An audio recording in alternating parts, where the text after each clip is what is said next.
Hello everyone, good morning all of you. स्वागत है आपका एक बार फिर से संस्कार उच्च माध्यमिक विद्यालय बढ़ाओ के ऑनलाइन क्लासेस में। और मैं गुरु राकेश एक बार फिर से पेश हूँ आपके सामने एक नई वीडियो के साथ। विद्यार्थियों, हमने पिछले वीडियो के अंदर बायो की बेसिक जो इन्फॉर्मेशन थी, बेसिक्स जो थे बायोलॉजी के, उनके बारे में हमने डिस्कस किया था।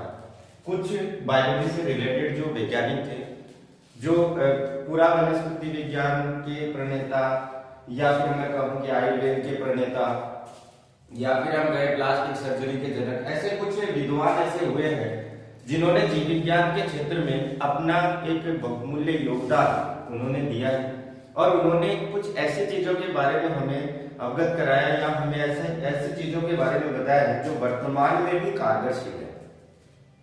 उन वैज्ञानिकों की चर्चा के बाद हमने देखा था कि हम इस पृथ्वी के ऊपर सजीव, यानी जिसको हम लिविंग कह रहे हैं, कि हम सजीव किसको कहें, उनके करेक्टर भी देखे थे, लक्षण भी देखे थे कि किन लक्षणों के आधार पर हम उनको सजीवता की श्रेणी के अंदर रख सकते हैं।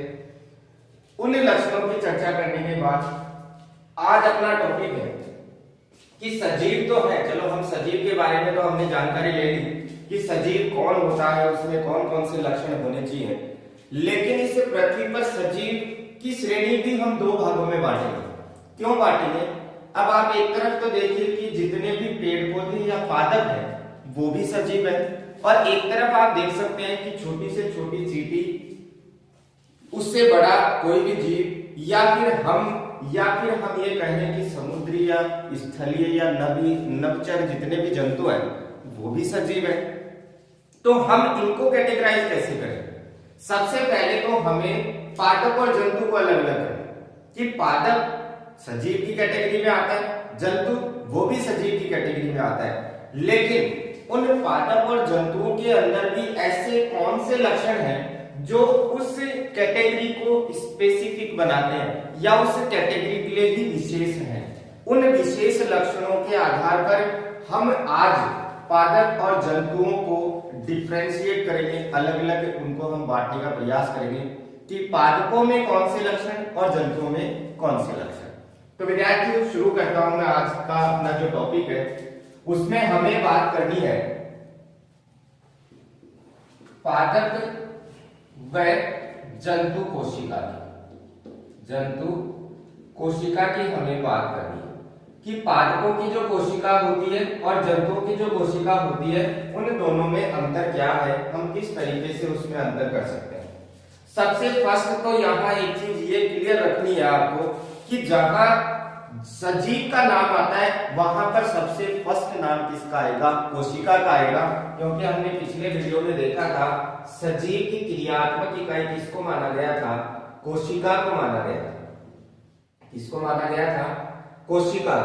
इस कोशिका के बारे में हमने बेसिक जो जानकारी थी वो भी देखी थी कि कोशिका की खोज किसने की थी? रॉबर्ट हुक ने की थी। लेकिन जीवित कोशिका की खोज के बारे में अगर पूछा जाए तो जीवित कोशिका की खोज की थी एंटोनी वॉन ल्यूवेनहॉक ने। ये आपको थोड़ा सा ध्यान रखना है क्योंकि ये सिमिलर सा क्वेश्चन है, प्रश्न अक्सर पूछ लिया जाता है कोशिका की खोज किसने की, कोष्टक में दे दिया जाता है जीवित, तो जीवित कोशिका की खोज किसने की ये पूछा जाता है। और अधिकतर जो विद्यार्थी हैं वो वहां रॉबर्ट हुक कर देते हैं, और रॉबर्ट हुक वाला ऑप्शन क्या हो जाता है? गलत हो जाता है। तो आपको क्वेश्चन को थोड़ा सा समझना भी है।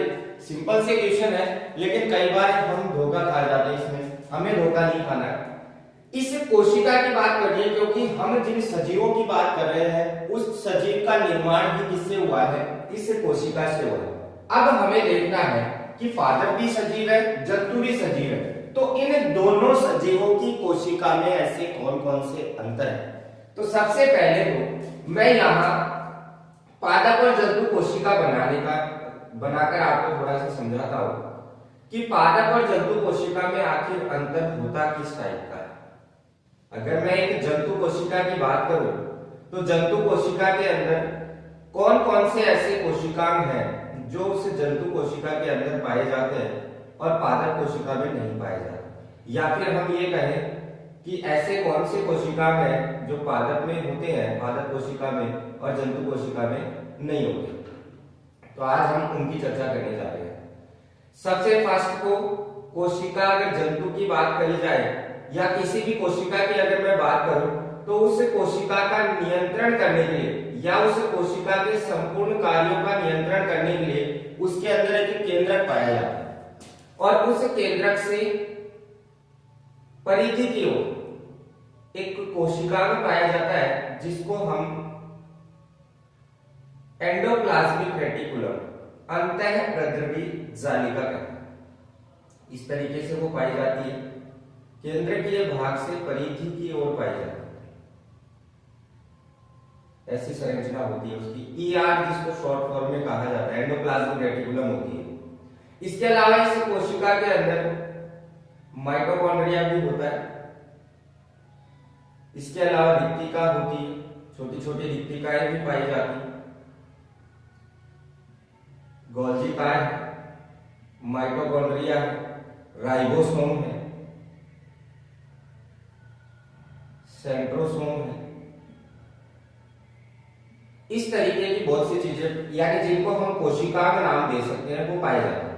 इसके अलावा एक तरल पदार्थ पाया जाता है इस कोशिका के अंदर जिसको नाम दिया जाता है कोशिका द्रव्य, जिसको हम क्या नाम देंगे, कोशिका द्रव नाम देंगे। ये विद्यार्थियों एक बेसिकली अगर हम एक जंतु कोशिका को समझने का प्रयास करें तो इस तरीके की जंतु कोशिका हो। यहाँ ये जो न्यूक्लियस मैंने बीच में बनाया, इस न्यूक्लियस के अंदर की तीन चीजें हैं। इस न्यूक्लियस के अंदर एक तो होती है धागे रूपी संरचना जिसको हम क्रोमोसोम या गुणसूत्र नाम देते हैं। एक होती है इसके अंदर अतिरिक्त वर्ताकार संरचना जिसको हम न्यूक्लियोलस कहते हैं, केंद्रिका के नाम से हम इसको जानते हैं। और एक इसके अंदर वही तरल पदार्थ होता है। अगर ये तरल कोशिका के अंदर होता तो हम इसको कोशिका द्रव्य कह देते, और अगर ये तरल केंद्रक के अंदर है तो हम इसको क्या कहेंगे, केंद्रक द्रव्य कहेंगे। तो विद्यार्थियों नॉर्मली ये जो कोशिका है ये मैंने यहाँ आपके सामने रिप्रेजेंट की है जंतु कोशिका। इसको रिप्रेजेंट किया मैंने यहाँ, जंतु कोशिका को रिप्रेजेंट किया। दूसरी तरफ हम बात करते हैं कि एक पादप कोशिका किस तरीके की होगी और उस पादप कोशिका में कौन कौन से अंग होंगे, किस तरीके से उस पादप कोशिका के अंदर पाए जाने वाले जो कोशिका है वो किस तरीके से पाए जाएंगे। तो अगर हम पादप कोशिका को देखें तो नॉर्मली एक पादप कोशिका इस तरीके से पाई जाएगी। एक तो उसके अंदर बड़ी तो रिक्तिकाएं होती है और केंद्रक जो है वो एक परिधीय भाग की तरफ जाकर व्यवस्थित हो जाता है। इसके अलावा एक उसमें पाया जाता है हरित लवक। एक अगर मैं बात करूं बाकी के जो कोशिका है वो उसके अंदर है राइबोसोम की अगर बात कर ली जाए, और ये जो बाहर की तरफ उसकी भित्ति है वो थोड़ी सी क्या होगी, यहाँ मोटी होगी, क्योंकि यहाँ एक लेयर और पाई जाती है उसके अंदर जिसको सेल वॉल कहते हैं या कोशिका भित्ति के नाम से हम जिसको जानते हैं। यहाँ मैं इसको इस तरीके से डिनोट कर दूंगा थोड़ा सा। जब हम इस कोशिका की अन्य जो जंतु कोशिका हमने बनाई है उससे कंपैरिजन करेंगे तो हम बड़ी आसानी से उसके अंदर कंपैरिजन कर पाएंगे। कैसे कर पाएंगे वो अभी हम देखते हैं इसके अंदर। बाकी इसमें कोशिका है तो ये कोशिका द्रव तो होगा ही होगा। किसी भी कोशिका की बात कर लीजिए आप, उस कोशिका के अंदर कोशिका द्रव्य तो होगा ही, और साथ में उस कोशिका की संपूर्ण क्रियाओं को नियंत्रित करने वाला एक केंद्रक भी उसके अंदर पाया जाएगा। यहाँ सबसे फर्स्ट हम बात करते हैं, यहाँ मैं जंतु कोशिका की बात करता हूँ तो ये सबसे बाहरी जो आपका आवरण दिखाई दे रहा है, इस आवरण को मैं नाम दूंगा कोशिका झिल्ली। क्या नाम दूंगा, कोशिका झिल्ली। सबसे बाहरी आवरण जंतु कोशिका में क्या होता है, कोशिका झिल्ली होती है। यहाँ इस पादप कोशिका की अगर बात करूं तो कोशिका झिल्ली कौन सी होगी विद्यार्थी, ये अंदर की साइड वाली होगी। कोशिका झिल्ली कौन सी होगी, अंदर की साइड वाली। दूसरी, इस कोशिका झिल्ली के बाहर देखो एक लेयर ये भी है बाहर की तरफ। यहाँ इस तरफ की अगर बात करें तो ये लेयर बाहर की तरफ है। इस बाहरी परत को हम कहते हैं कोशिका भित्ति। क्या नाम दिया जाता है, कोशिका भित्ति नाम दिया जाता है। इसके बाद अगर मैं बात करूं, यहाँ ये जो बीच में मैंने स्ट्रक्चर बनाई थी, ये बीच वाली स्ट्रक्चर यहाँ क्या है, ये है केंद्रक। इसको इसको हम क्या कहेंगे, केंद्रक। प्रत्येक कोशिका के अंदर ये पाया जाता है। लेकिन मनुष्य की आरबीसी की अगर बात की जाए तो मनुष्य की आरबीसी के अंदर केंद्रक नहीं होता। यहां अगर केंद्रक की बात की जाए तो ये केंद्रक है। इसके अंदर की जो चीजें हैं वो इसके अंदर भी मौजूद होंगी। इसके बाद दूसरी मैं बात करता हूं, यहां ये है अपना कारक काय। कारक काय जो कि इन्हीं में पाया जाता है। पादप कोशिकाओं के अंदर ये मोस्टली नहीं पाया जाता। इसकी अगर मैं बात करूं तो यहां ये है हरित लवक। हरित लवक जो कि सिर्फ पादप कोशिका में पाया जाता है, जंतु कोशिका में नहीं होता। अगर मैं इन दोनों की बात करूं, एक इसकी दूसरी ये, तो ये दोनों की दोनों क्या है, ये है रिक्तिका। ये क्या है, रिक्तिका। ये रिक्तिकाएं यहां इस पादप कोशिका के अंदर आप देख सकते हो, इनका आकार क्या है, बड़ा है। लेकिन यहां पर आप रिक्तिकाओं का आकार देखोगे तो ये देखो छोटा है। ये क्या है, छोटी रिक्तिकाओं का आकार आप यहां देखने को मिल सकता है। तो रिक्तिकाएं यहां बड़ी है, यहां छोटी है। इसके अलावा अगर मैं बात करूं तो यहां राइबोसोम के कण भी पाए जा सकते हैं। इनको अगर मैं छोटे छोटे कण और बनाऊं तो यहां राइबोसोम भी होते हैं। राइबोसोम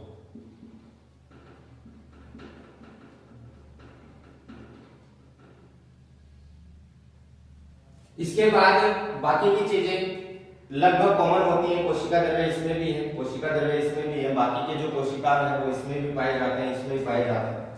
अब मोस्टली जो हमारे पास एक पादप और जंतु कोशिका है उसमें हम डिफरेंशिएट किस तरीके से करें, उसके लिए हमारे पास पॉइंट आ चुके हैं कि हम किस तरीके से उसके अंदर अंतर कर सकते हैं। अगर हम एक पादप और जंतु कोशिका को डायग्रामेटिकली अंतर करना चाहें तो डायग्राम आपके सामने है। और अगर आप उसके अंदर अगर इन पॉइंटों के आधार पे हम देखें, डायग्राम मैंने पहले इसीलिए बनाए हैं ताकि आप आसानी से इन दोनों के अंदर क्या कर सको, अंतर कर सको। यहां ये हो गई अपनी पादप कोशिका। जंतु कोशिका और पादप कोशिका की अगर बात की जाए तो इस तरीके के डायग्राम आप नॉर्मली बनाकर आप अंतर कर सकते हो इन दोनों के अंदर। अब हम इन पादप और जंतु कोशिका के अंदर डिफरेंशिएट, इन दोनों को डिफरेंशिएट करेंगे। अलग अलग इनकी जो कैरेक्टरिस्टिक्स है उनकी हम चर्चा करेंगे कि पादपों में क्या होता है और जंतुओं में क्या होता है। तो यहाँ मैं दो पार्ट बना दूंगा। एक तरफ बना देंगे हम पादप कोशिका और एक तरफ हम बना देंगे जंतु कोशिका। सॉरी, यहाँ एक पॉइंट हम बना देते हैं। सबसे पहले तो लक्षण, फिर सेकंड पॉइंट हम लेंगे पादप कोशिका में हम वो लक्षण देखेंगे और सेकंड जंतु कोशिका में वो लक्षण देखेंगे। जंतु कोशिका। अब हमें क्या करना है, पॉइंट नंबर फर्स्ट, सबसे पहला पॉइंट आप क्या लेंगे, हम बाहर से अंदर की तरफ चलते हैं। बाहर से अंदर की तरफ चलने का मतलब मेरा यहाँ ये है कि आप बाहरी परत से लेकर अंदर की तरफ चलो। तो यहाँ अगर मैं जंतु कोशिका की बात करता हूँ तो सबसे बाहरी जो परत है वो परत कौन सी है, यहाँ कोशिका झिल्ली है। लेकिन यहाँ अगर सबसे बाहरी परत की अगर मैं बात करूं तो यहाँ सबसे बाहरी परत कौन सी है, कोशिका भित्ति है। सबसे बाहरी परत क्या है, कोशिका भित्ति है। तो सबसे पहला पॉइंट हम लेते हैं यहाँ सेल वॉल का, यानी कोशिका भित्ति का। कोशिका भित्ति का लेते हैं यहाँ। तो इस कोशिका भित्ति की अगर पादप कोशिका के अंदर बात की जाए तो पादप कोशिका में ये कोशिका भित्ति क्या होती है, उपस्थित होती है। आप चित्र में देख सकते हैं कि क्या इस जंतु कोशिका के अंदर कोशिका झिल्ली है सबसे बाहरी आवरण, कोशिका भित्ति शब्द यहाँ है क्या, नहीं है। यहाँ पादप कोशिका के अंदर हम देख सकते हैं कोशिका भित्ति सबसे बाहरी आवरण है। इसका मतलब पादप कोशिका के अंदर कोशिका भित्ति उपस्थित होती है और जंतु कोशिका में ये क्या होती है, अनुपस्थित होती है। अब यहाँ मैं आपको थोड़ा सा शॉर्ट बता देता हूँ। मैं यहाँ इस उपस्थित को प्रेजेंट इस तरीके से लिखूंगा और अनुपस्थित को इस तरीके से सिर्फ अपने लिए, अपने समझने के लिए हम लिखेंगे। बाकी एग्जाम के अंदर हमें उपस्थित और अनुपस्थित इस तरीके से लिखना है। हम शॉर्ट फॉर्म में इसको इस तरीके से लिखेंगे ताकि आसानी हो थोड़ी सी समझने में। ये तो बात हो गई कोशिका भित्ति की। अगर हम इस कोशिका भित्ति की अंतर के तौर पे देखें तो ये लक्षण हो गया है कि पादप और जंतु कोशिका को आप अलग कैसे करें। दूसरे पॉइंट की मैं बात करता हूं यहां पर्णहरित। पर्णहरित। अब यहां एक चीज और समझना, इस लक्षण को समझने से पहले कि पादप जो होते हैं उन पादपों की पत्तियां ग्रीन कलर की होती हैं, हरे रंग की होती हैं। यहां इसको क्वेश्चन के तौर पे हम समझने का अगर प्रयास करें तो यहां एक पॉइंट बनता है पादप की पत्तियां हरे रंग की क्यों होती है या किसके कारण होती है, किसके कारण होती है। अब यहां आपको एक कंफ्यूजन भी दूर करना। यहां ऑप्शन आपको मैं ऑप्शन के हिसाब से बता देता हूं। सबसे पहला हरित लवक, दूसरा पर्णहरित, तीसरा क्लोरोफिल, चौथा क्लोरोप्लास्ट,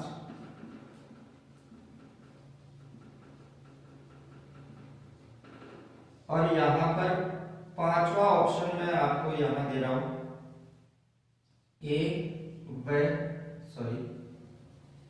केवल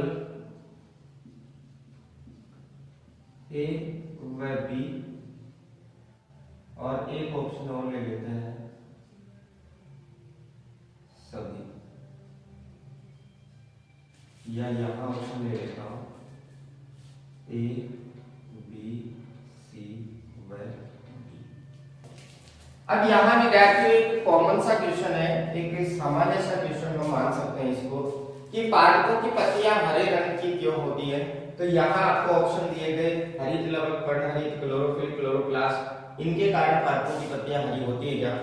अब यहाँ पर क्या होता है, आप 10th क्लास तक पढ़ते हुए आए हो, आपको 10th क्लास तक या 8वीं क्लास में आपको ये बताया गया होगा कि पादपों की जो पत्तियां हरी होती है वो हरित लवक के कारण होती है। क्योंकि छोटी क्लासों के अंदर या 8th, 9th और 10th क्लासों के अंदर एक टॉपिक आता है लवक, प्लास्टिड। उस लवक के अनुसार अगर हम देखें तो यहाँ एक लवक वर्ड आ रहा है और हरित शब्द आ रहा है। हरित का मतलब होता है हरा। तो अगर हरे रंग का वर्णक उसके अंदर पाया जा रहा है तो वो लवक क्या कहलाएगा, हरित लवक कहलाएगा। और उस हरित लवक के कारण ही पादप की पत्तियां क्या होती हैं, हरी होती है। तो आपके दिमाग में एक चीज सेट हो गई कि हरित लवक के कारण पादप की पत्तियां क्या होती हैं, हरी होती है। दूसरा, पर्ण का मतलब होता है पत्ती और हरित का मतलब होता है हरा।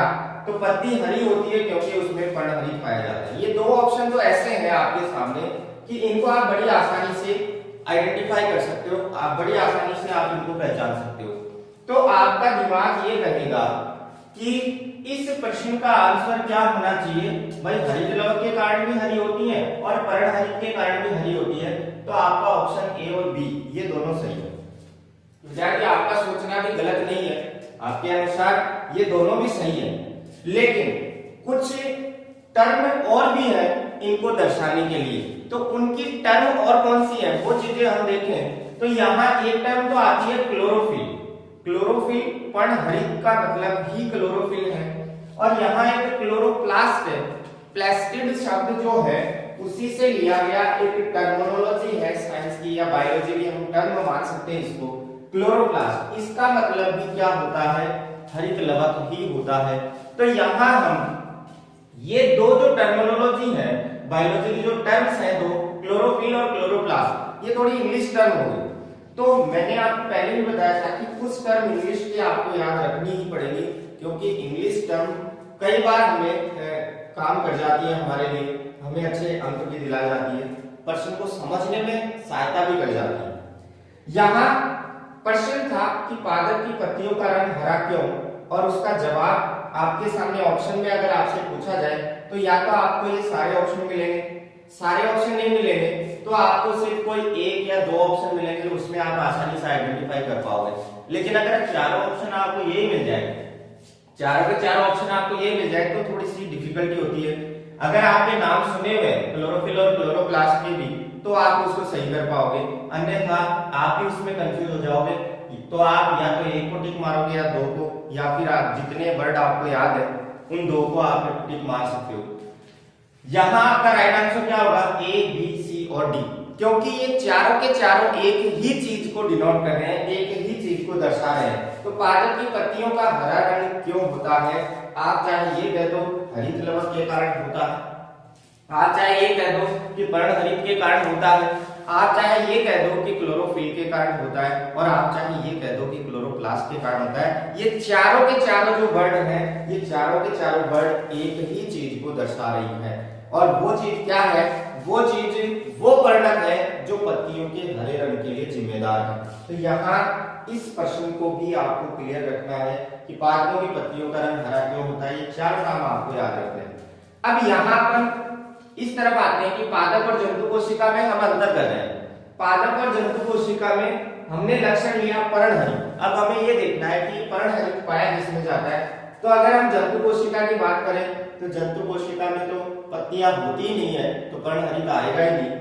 दूसरी अगर पादप कोशिका की बात करें तो पादप के अंदर तो मुख्य भाग है जड़, तना और पत्ती, और पादपों के अंदर पत्तियां होती हैं तो वो मोस्टली हरे रंग की होती है।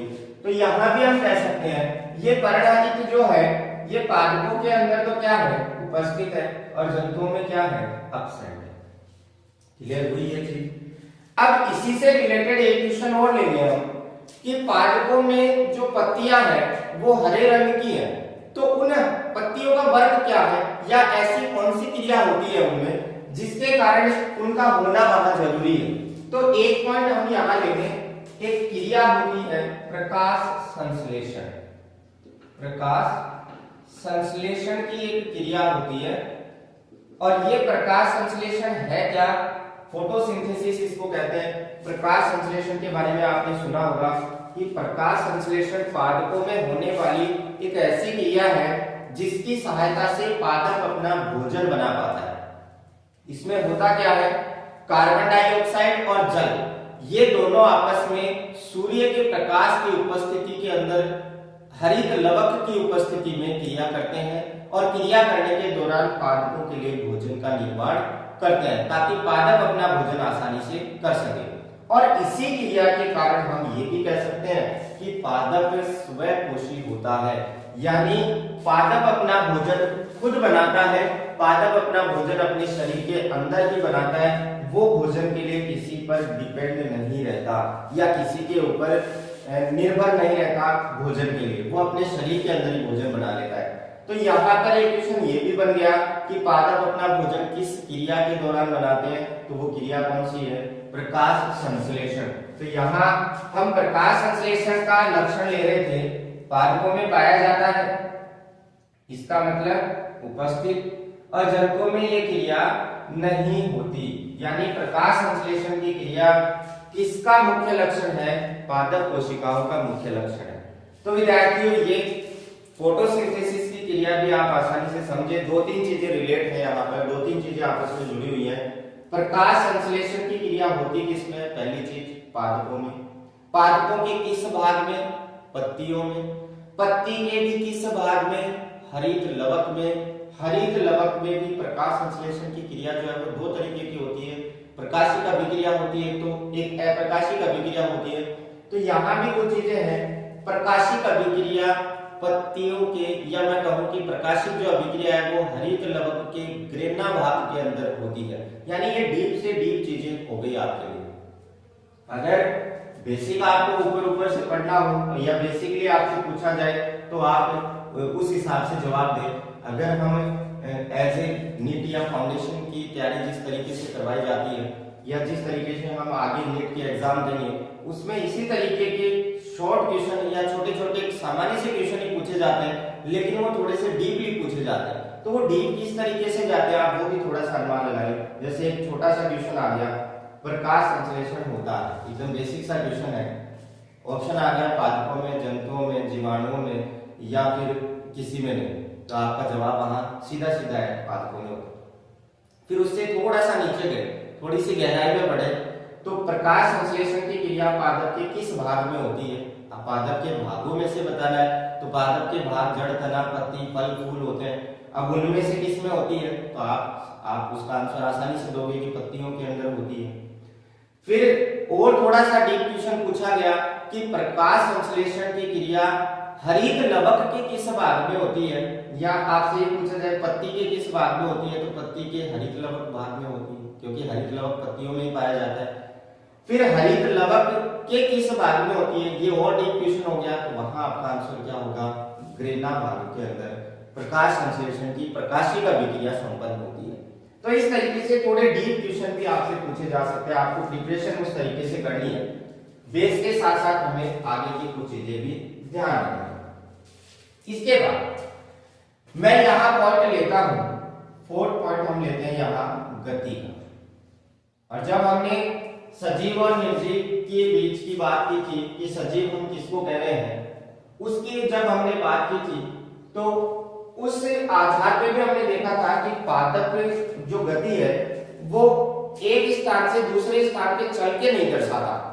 उससे पादप की जो गति है उसी पादप के अंदर होने वाली कुछ क्रियाओं के दौरान दर्शाई जाती है। जैसे पादप की अगर बात की जाए तो उसकी तने की लंबाई का बढ़ना या उसकी शाखाओं का बढ़ना, वो उसकी गति को दर्शाती है।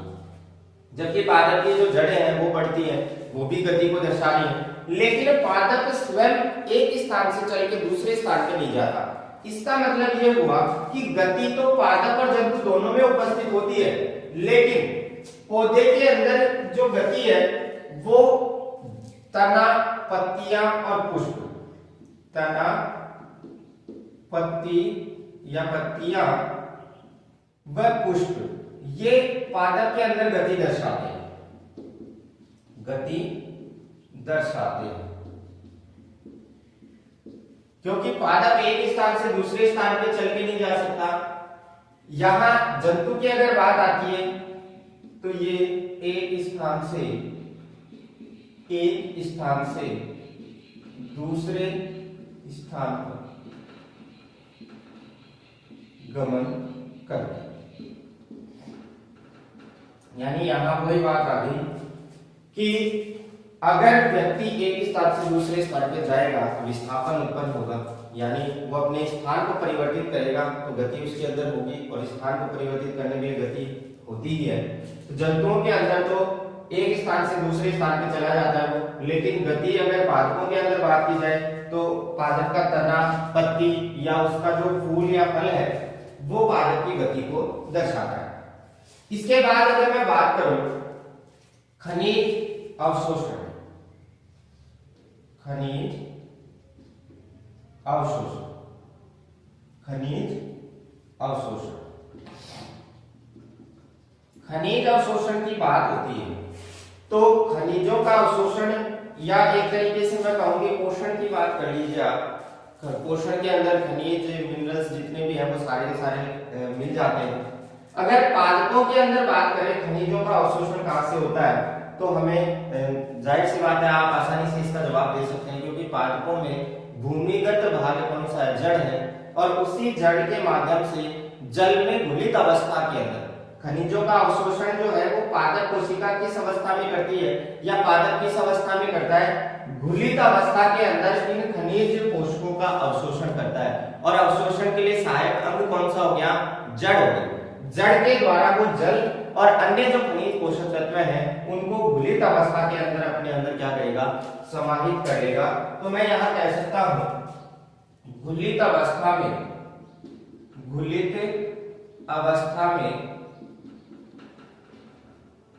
जल द्वारा, घुलित अवस्था में जल व खनिजों को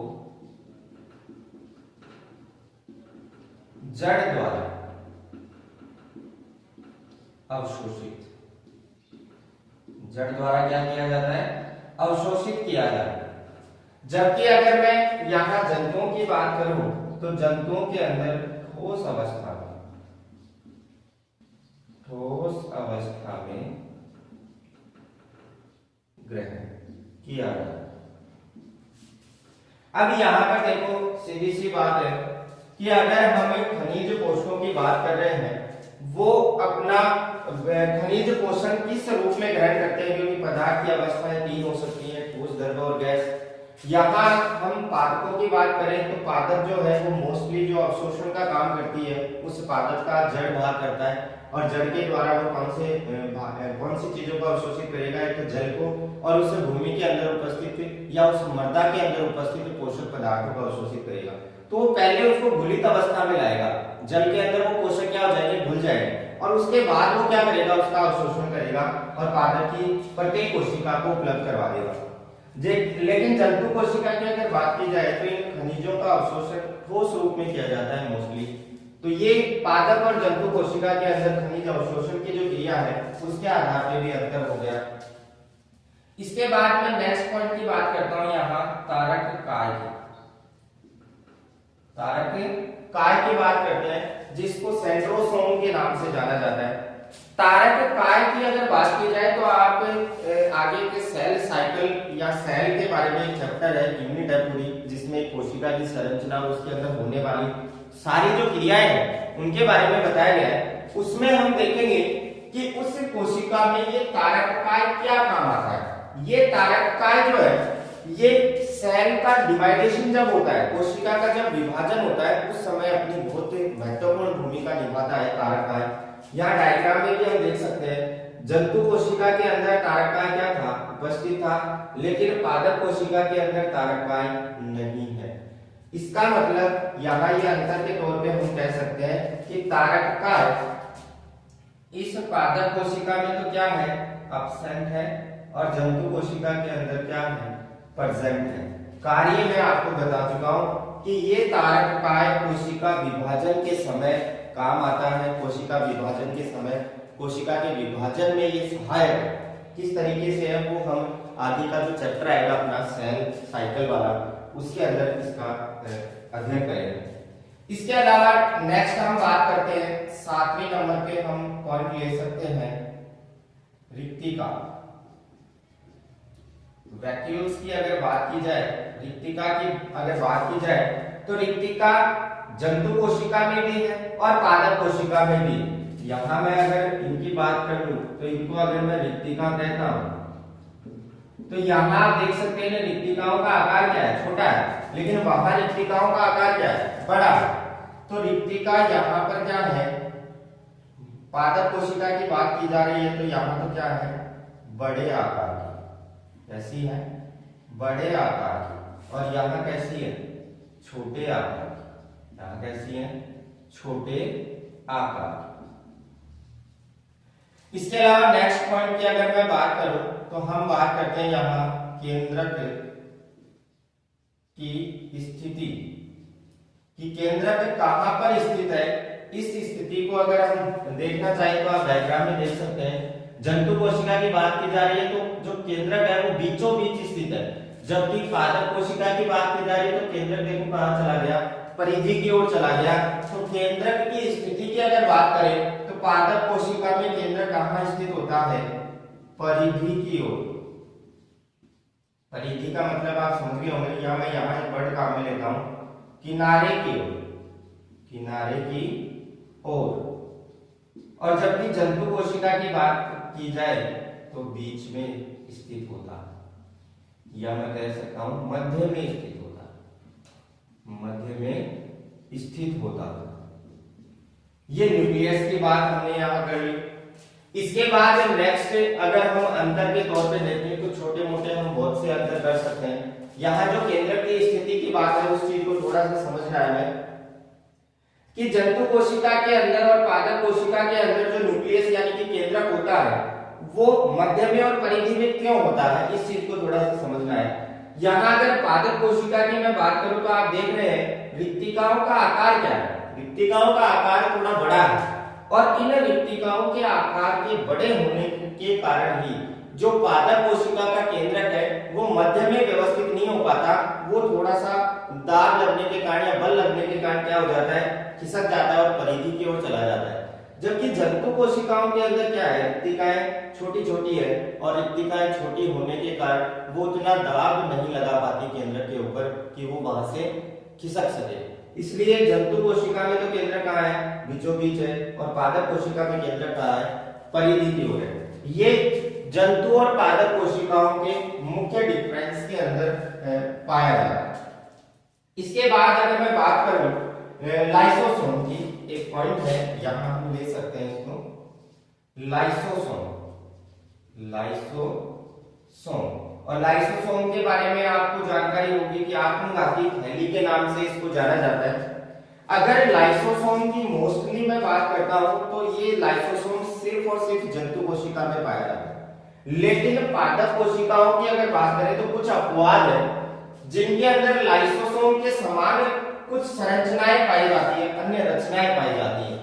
जबकि मोस्ट लक्षण ये किसका है, जंतु कोशिका का। तो मोटे तौर पे तो हम ये कह सकते हैं कि लाइसोसोम केवल किसमें पाया जाता है, जंतु कोशिकाओं में पाया जाता है। लेकिन अगर कुछ अपवादों को छोड़ दिया जाए या हम कुछ उन अपवादों की अगर बात करें तो लाइसोसोम के समान कुछ संरचनाएं पादपों में भी पाई जाती है।